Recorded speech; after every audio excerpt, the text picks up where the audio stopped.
15-20 రోజుల క్రితం కోవూరులో జరిగిన వైసీపీ కార్యకర్తల సమావేశానికి సంబంధించి ఆ రోజు ప్రసన్నన్న పిలుపు మేరకు ఆ ప్రోగ్రాంలో హాజరవటం జరిగింది. ఆ రోజు ప్రసన్నన్న స్థానిక శాసనసభ్యుల గురించి ఏదో కొన్ని మాట్లాడాడని, మాట్లాడిన దానికి గాను మాట్లాడిన రాత్రే ప్రసన్నన్న ఇంటి మీదకి భారీ ఎత్తున ఆయన మీద దాడి చేయటం, ఒక రకంగా ఆయన నుంటే హత్యా ప్రయత్నం లాగే కూడా ఒక పెద్ద సంఘటన జరగటం, జరిగిన నెక్స్ట్ రోజు సాయంకాలం పోయి ఆ రోజు ప్రసన్నన్న మీద కేసు కట్టడం కూడా జరిగింది. ఆ స్థానిక శాసనసభ్యురాలు పోయి కేసు కట్టడం జరిగింది. ఆ రోజు ఎఫ్ఐఆర్లో ఒక ప్రసన్నన్న పేరు మాత్రమే ఈ విధంగా పలానా నన్ను మాట్లాడటం జరిగింది, తన ప్రతిష్టకు భంగం కలిగిందని చెప్పి కంప్లైంట్ ఇవ్వడం జరిగింది. తర్వాత మేము కూడా పోయి ఆ దాడికి సంబంధించి అందరం కూడా మా పార్టీ సభ్యులు ప్రసన్నతో కలిసి పోయి కూడా మాట్లాడటం జరిగింది. తర్వాత ఇంకో 2 రోజుల తర్వాత హుటాహుటిన ప్రసన్నన్నే కాదు, ప్రసన్నతో పాటు పాల్గొన్న ఒక 5-6 మంది పేర్లు నా పేరుతో కలిపి ఏటూగా నన్ను ఇంకో 4గురిని జత చేర్చడం జరిగింది. దేనికంటే ఆయన పాల్గొన్నందుకు మేము కింద కూర్చొని నవ్వామని, మేము పాల్గొన్నామనో దాని మీద మళ్ళీ ఇంకొక ఎఫ్ఐఆర్ కట్టి మా మీద కేసులు పెట్టడం జరిగింది. దానికి సంబంధించి ప్రసన్నని ఇంకా మిగతా 4గురిని కూడా విచారణకు పిలిచారు. నన్ను 30వ తేదీ వస్తానని చెప్పాను. మళ్ళీ పోలీసులే 30వ తేదీ కాదు 4వ తేదీ రండి అని చెప్పడం జరిగింది. దానికి సంబంధించి 10 గంటలకు వచ్చాను. 10 గంటలకు వచ్చిన తర్వాత వాళ్ళు కొన్ని క్వశ్చన్లు అడిగారు. ఆ క్వశ్చన్లకు సంబంధించి నా జవాబు ఇచ్చడం జరిగింది. ఇచ్చిన తర్వాత 4 గంటలకి, అంటే దాదాపు 10 గంటలకు వెళ్ళి 4 గంటల దాకా 6 గంటల సేపు వాళ్ళు ఇవ్వాల్సిన ఇచ్చి మనం చెప్పిన తర్వాత ఇంకా మిమ్మల్ని వెళ్ళమంటం జరిగింది. కానీ ఏంటంటే ఇంకెక్కడైనా ఇంక నుంచి రాజకీయాలలో ఎవరైనా వేదిక మీద మాట్లాడుతుంటే ఇంకా నాకు తెలిసి వేదిక ఎక్కేదానికి కూడా, ఎందుకంటే ఆయన ఏం మాట్లాడతాడో వేదిక మీద ఉన్న వాళ్ళు తెలియదు పాపం. ఆ ఏం మాట్లాడినా కూడా వేదిక మీద ఉన్న వాళ్ళని కూడా జతకట్టి నచ్చిన వాళ్ళ మీద ఫేసులు పెట్టండి. ఎందుకంటే ఆ రోజు వేదిక సభా ప్రాంగణంలో ఒక 1000 మంది పైగా ఉన్నారు. 1000 మంది కూడా నవ్వటం జరిగింది, కొందరు చప్పట్లు కొట్టడం జరిగింది, కొన్ని వేలాలు వేయటం కూడా జరిగింది. ఒక 1000 మంది ఒక్కసారి ఒక భావోద్వేగంతో హర్షధ్వానాలతో నవ్వినప్పుడు తప్పకుండా అందరం కూర్చున్నప్పుడు నవ్వుతారు. అది స్పాంటేనియస్గా ఒక మనిషికి ఎవరైనా కానీ 1000 మంది మనమైనా కానీ 10 మంది కూర్చొని పడవడా నవ్వితే మనం కూడా నవ్వుతాం. సో ఒక్కొక్కసారి మనలో ఉన్నప్పుడు అలా నవ్వటం జరుగుతుంది. నవ్వటం కూడా తప్పే, నవ్వినా తప్పే, చప్పట్లు కొట్టినా తప్పే, ఏదైనా తప్పే. అంటే ఇంకా ఈ ప్రభుత్వంలో ఇంక ఏం చేయాలో కూడా వాళ్ళే చెప్పలేము.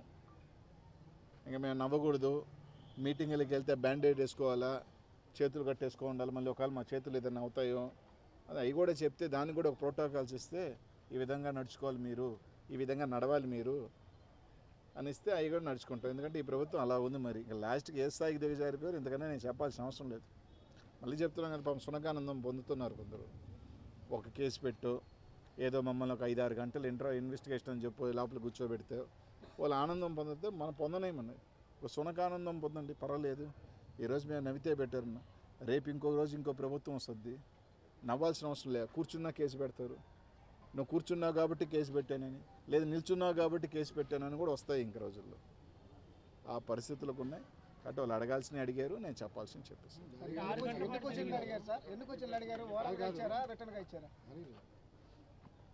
మాట్లాడిన ఆయన 3 గంటలు చేశారు, మీరు చెప్పారు.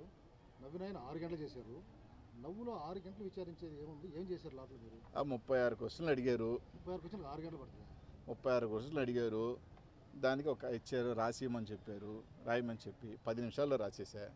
ఎందుకంటే దాంట్లో పెద్ద క్వశ్చనర్ ఏం లేదు.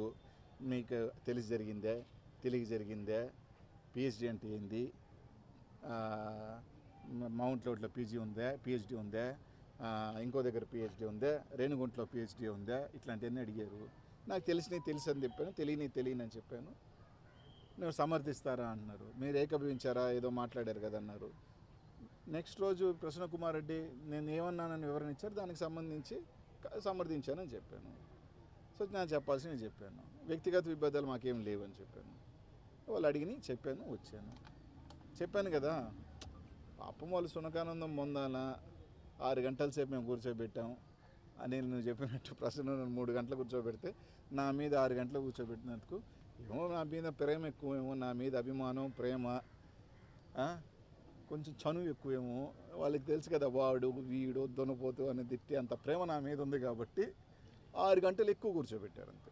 అంటే ఓన్లీ నవ్వుకు సంబంధించారా ఇంకా ఆ మీద మాట్లాడేదానికి చేశారు? ఏది ఓన్లీ నవ్వినందుకే మాట విచారించారా? అంతే కదా, అంటే నవ్విన దానికి కాదు, అంతా టోటల్ అంతా ప్రసన్న కుమార్ రెడ్డి అన్నది మీకు తెలుసా, ఆయన తెలుసా అని అడిగా, దానికన్నిటికీ సమాధానం చెప్పాను. ఈ కేసుకు సంబంధించిన అంశాలు ఏమన్నా అడిగారు? ఈ కేసు అంటే అదే సంబంధం లేకుండా కొన్ని అంశాలు అడిగారు. కేసుకి సంబంధం లేని అంశాలంటే పెద్దగా ఏం లేదు. మీ అధిష్టానం అదే సజ్జల రామకృష్ణారెడ్డి అని ఏదో మాట్లాడాడని అదొక క్వశ్చన్ అడిగారు, దానికి దీనికి సంబంధం ఏం లేదు. మీ పార్టీతో చర్చించారంటే పార్టీ చర్చించలేదు అంతే, అంత మించి కేసుకి ఏం లేదు. ఆ కేసులోనే పీజీ అంటే ఏంది, పీజీ అంటే ఏంది, బోరుబాబు అంటే ఏంది, ఆయన చంపేస్తున్నారంట కదా, ఇవన్నీ ఏదో అడిగారు. నాకు తెలియదు అని చెప్పాను. ఆయన ఏ ఉద్దేశంతో మాట్లాడాడో నాకు తెలియదు కాబట్టి నాకు తెలియదని చెప్పాను. పీజీ అంటే చెప్పారా? పిహెచ్డి అంటే ఏంది అని అడిగారు. పిహెచ్డి అంటే మామూలుగా గ్రాడ్యుయేషన్ తర్వాత చేసే ఒక ఎడ్యుకేషనల్ కోర్సు. కానీ ఆయన ఏం ఉద్దేశంతో అన్నాడో నాకు తెలియదు కాబట్టి అది నాకు తెలీదు, ఆయన అడగాల్సిందే తప్ప అని చెప్పాను. ఎందుకంటే ఎవరి మనసులో ఏమన్నా ఉందో వాళ్ళు చెప్పాలి, కానీ నీ మనసులో ఏముందో పక్కన ఉండి నాకేం తెలుస్తుంది? నువ్వు ఏ ఉద్దేశంతో మాట్లాడేమన్నది ఆయన అడగాల, నాకేం తెలుస్తుంది అదే చెప్పాను. నాకు తెలియదు అని చెప్పాను, తెలిసింది తెలుసని చెప్పాను. సరే, ఈ కూటమి ప్రభుత్వం బీసీ నాయకుల్ని టార్గెట్ చేసి ఏదైతే పూర్తి చేస్తుంది అనుకోవచ్చాయి? ఇంక అంతేగా, 3 గంటల నుంచి 6 గంటలకు నా మీద ప్రేమ ఎక్కువ చూపించారంటే ఇంకంతేగా. సంబంధం లేని దాన్ని తీసుకొచ్చి అన్నిటికీ ఏదున్నా కూడా అనిల్ కుమార్ యాదవే గుర్తొస్తుంటాడు చాలామందికి ఈ జిల్లాలో. ఏదున్నా తీసుకొచ్చి అటు తిప్పి తీసుకెళ్ళి అనిల్ కుమార్ యాదవ్కి అంటగట్టండి, ఏదున్నా అంటగట్టండి. ఆ వేదిక మీద ఉన్నప్పుడే ఎవరిని పేరు మీద పెట్టాలో, ఎవరి మీద పెట్టలేదో, ఎవరి మీద పెట్టారన్నప్పుడే తెలిసిపోయింది కదా టార్గెట్ ఎవరని. అందుకని ఇంక చెప్పేది ఏంటి.